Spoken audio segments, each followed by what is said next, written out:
years we brought you the news. Printed the info, we gave you the clues. Owners' profits were always sky high.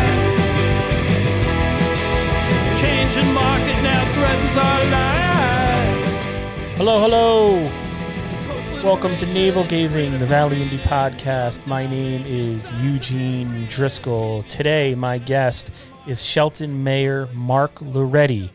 We have a 10-minute or so conversation about COVID-19 and what's happening in Shelton. The most recent information I have for Shelton is 10 people have passed away in that city, including 8 residents of nursing homes or assisted living facilities in the city of Shelton. According to the state of Connecticut Department of Health from a few days back, nursing homes or assisted living facilities with COVID-19 positive patients or workers is Apple Rehab Shelton Lakes, Bishop Wiki Health and Rehabilitation, Gardner Heights Healthcare Center. Up in Seymour, there's the Shady Knoll Health Center. On a side note, as I record this at 8 p.m.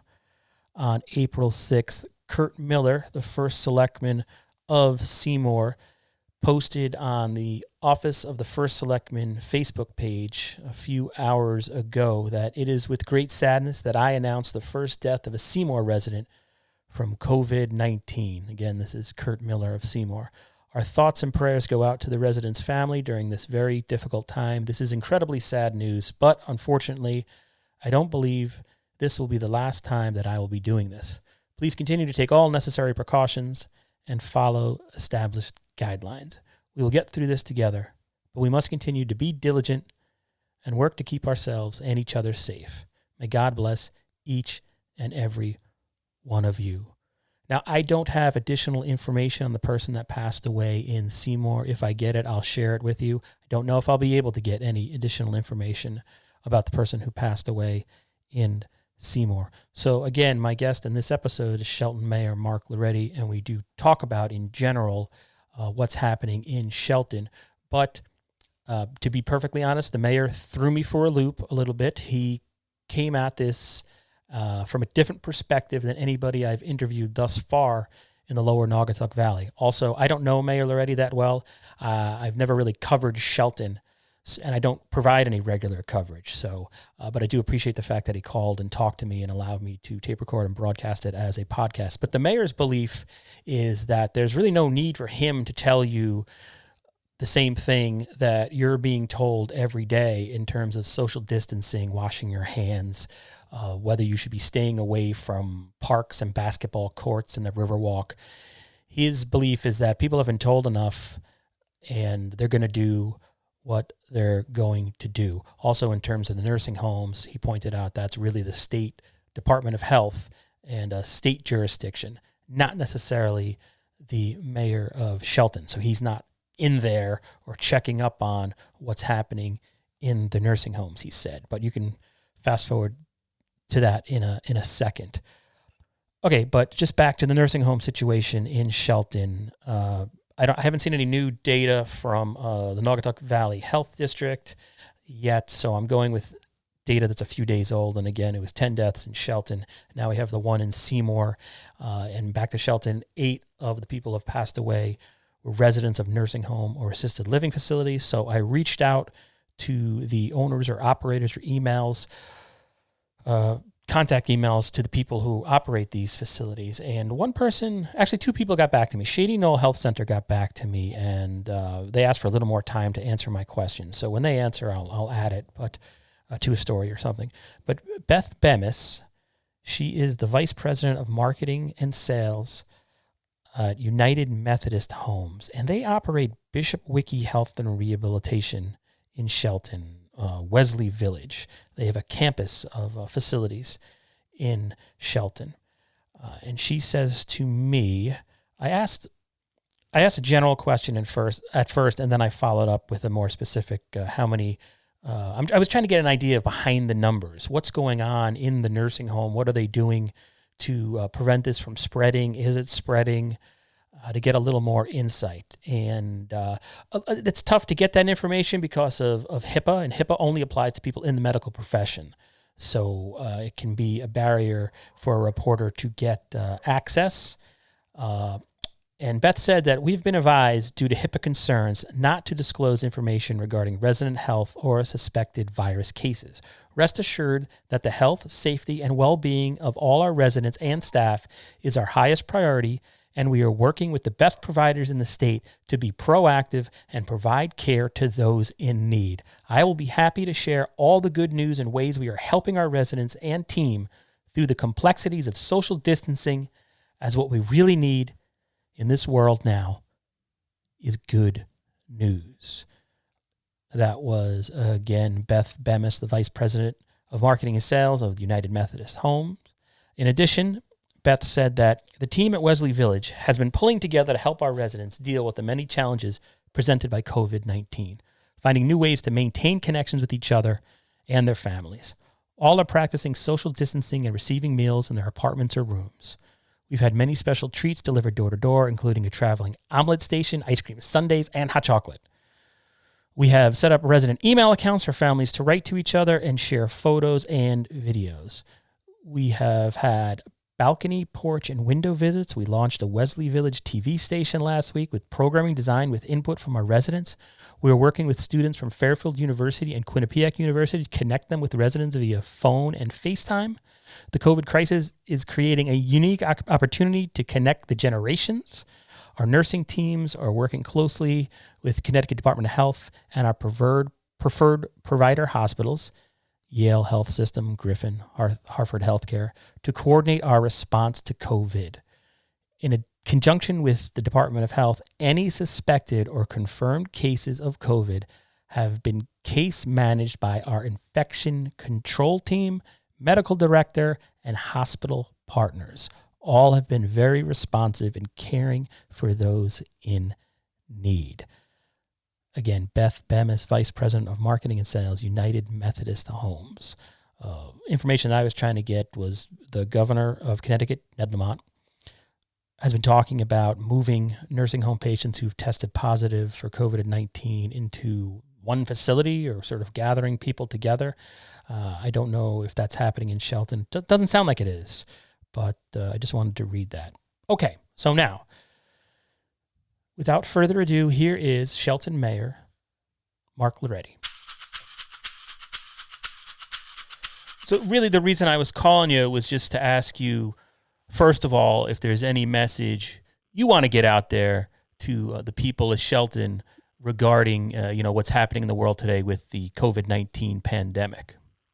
Well, look, I think it's the same message we've all heard for the last 3 weeks. To keep your distance, avoid crowds, stay home. I'm not one that feels it's important to be repetitious.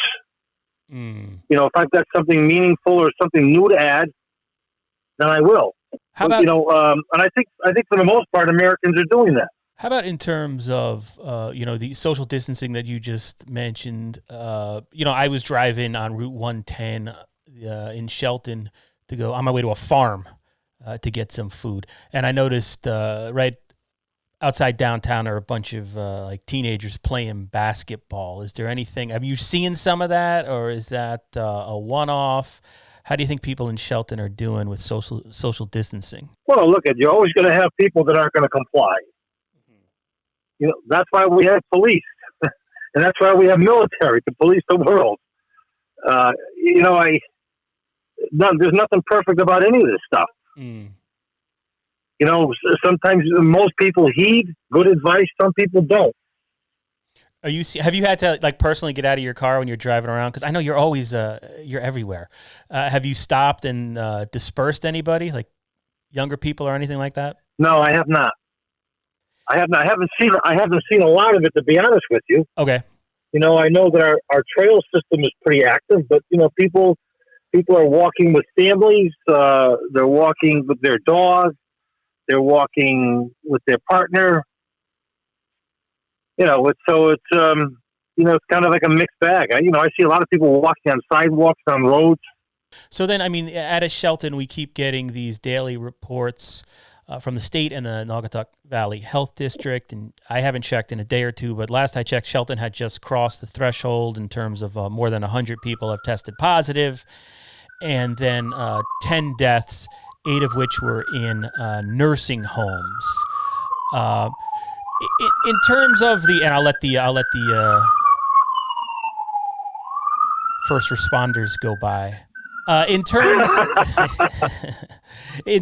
of the nursing homes themselves, like I have no idea as an outsider what's going on within the nursing homes in Shelton. Do you get any sense of how they are doing in terms of containing infections?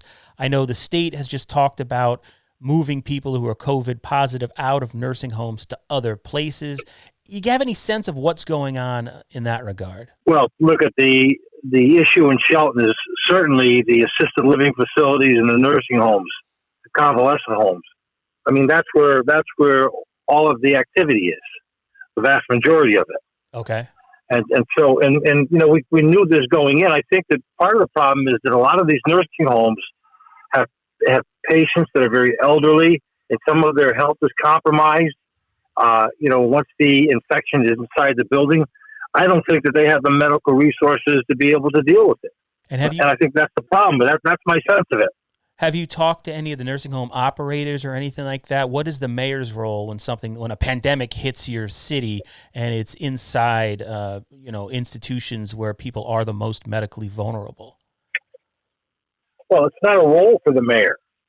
Although some political people feel the need to have an opinion on everything, I think it's more important to let the people who are in charge do their job and give them an opportunity to solve things without interference. And how would you assess how the Go ahead. The nursing homes are under the jurisdiction of the state, the health department in the state. I mean, there's really no role. I mean, I'm not a medical person. I don't have medical people on staff.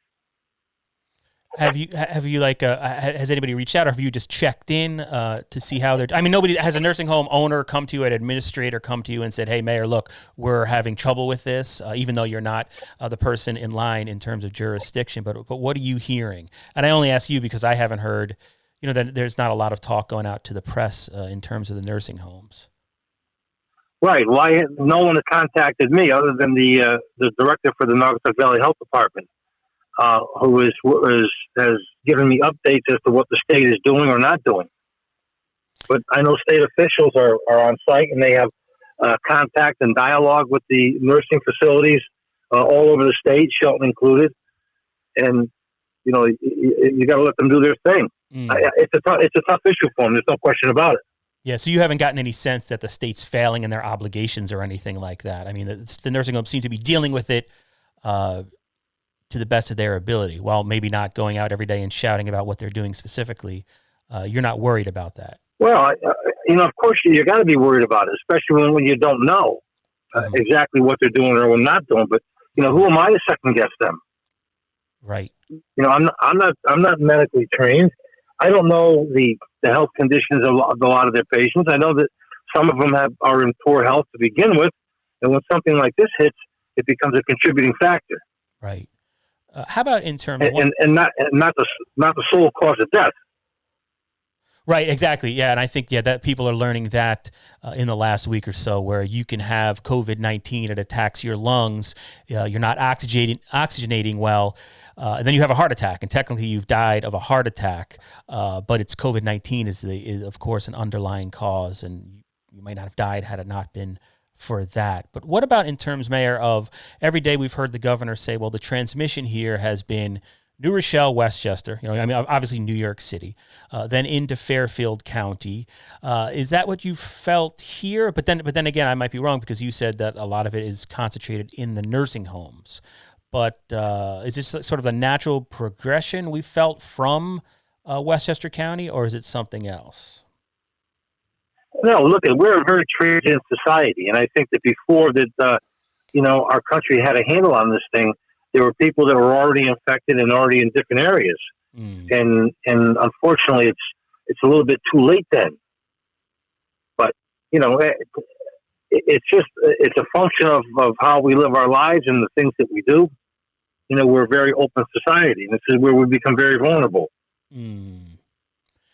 And then switching gears to, I mean, I've asked you all these things that are medical based and under the jurisdiction of the state technically, but I've got you on the phone. But then switching back to the things that you do have direct influence over, how has it been like in the last week or so, or 2 weeks, to govern the city of Shelton at a time like this, just in terms of logistics and getting a budget prepared and all that? What's happening there? And then I'll let you go.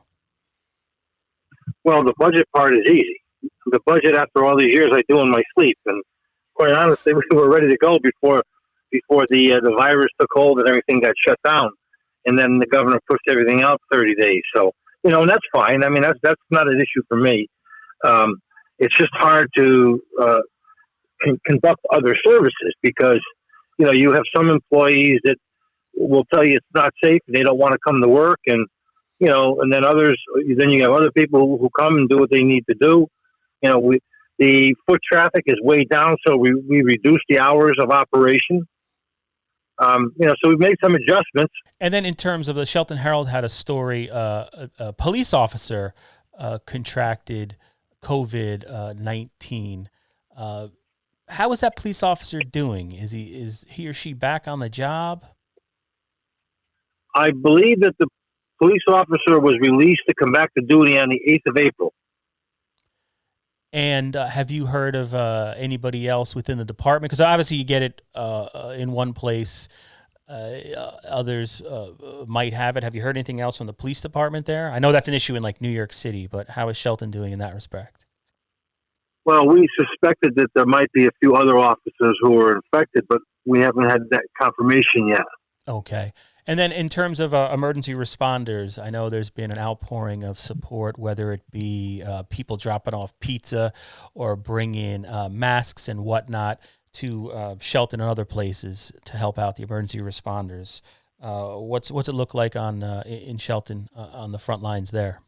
Well, I think the first responders are doing what they always do. It's just that these are more intense times or delicate times because of the nature of the virus and how contagious it is. And so they too have to step up and take precautions about how they do things. And that's a hard thing to police.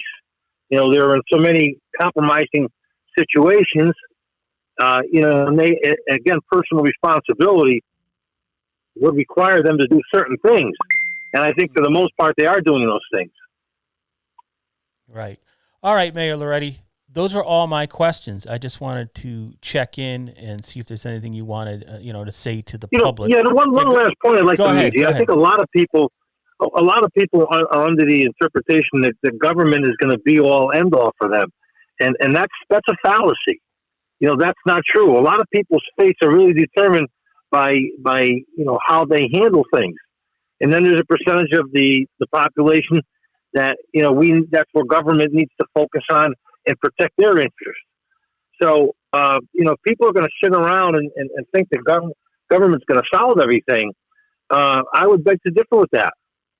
I've never felt that way. And quite honestly, that some people say, well, we haven't heard from them that much, and we hear from all the other mayors.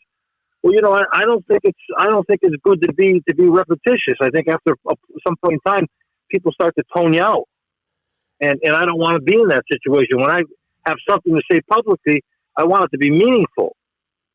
So, that's one of the reasons. Somebody left me a message asking if I was going to close the Riverwalk down because Ansonia did. And I've never operated that way. Yeah, we've had one or two people, or maybe 3 or 4 people. I mean, I don't cover Shelton on a regular basis, so if people listen to this interview and are mad that I'm not grilling you or something, I'm dropping in here. But we did have 1 or 2 people, maybe 3 or 4 people, say, "Well, where is Mayor Lauretti in this?" But I haven't called you. I did call you right now, and you called right back, and that was that. But what are people expecting from you though during the pandemic? I mean, do you think there's a sense of people there is panic to some extent out there, and people are anxious, people are fearful. Maybe they just want to hear reassuring words from the mayor. Can you fault them for that, or? No, but I'm not sure what they're looking for. If you don't agree with people today, they demonize you. It's ridiculous. I just don't agree with closing the Riverwalk right now. There are neighboring communities that where there are 3 golf courses, and the first selectman closed all the golf courses. I haven't closed our golf courses in Shelton. Mm-hmm. You know, I look at if coronavirus is threatening on a golf course, I think we're all doomed. And you're saying, I mean, think about that. And you're saying, if you're on a golf course, you're out in the air, and you're for the most part by yourself and not surrounded by people. You know, if that's what's going to get us, boy, we got bigger problems than I know. So you're saying if you're going to go out and play golf, use the common sense. You can listen and stay 6 feet away from people, like the CDC and the state health department, and everybody from the governor on down is recommending. Let me just ask. I think the public has been browbeaten with that 6 foot distance and social distancing. You know, I mean, we've pounded it into everybody for 3 straight weeks. Well, like people should know by either they're going to listen, you're saying, or they're not. Right, or they're going to do their own thing. Yeah. How has this affected, how are you conducting yourself? Are you maintaining social distance? Are you still going to City Hall? What are you doing? How's it affected your life personally?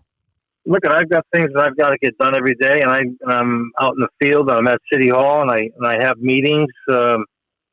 You know, I'm doing the thing. I don't have as many meetings as I did because, you know, people are canceling for one reason or another. But, you know, I have a fair amount of things that I do during the course of the day. I mean, you're not doing these meetings in public, though, right? Are you doing the Zoom stuff? Are you switching to any of that or no? No, I do them in my office. Do they come in? Some people do, yes. So most people do. But you maintain the 6 foot distance. Yes. All right. Well, now I'm gonna let you go. I want to thank you so much for giving me a call. And now it's on to Mayor Cassetti of Ansonia. And the first thing I have to ask him about is his Riverwalk. So, anyways, good luck. Thank you so much, Mayor. I do appreciate it. All right. Take care.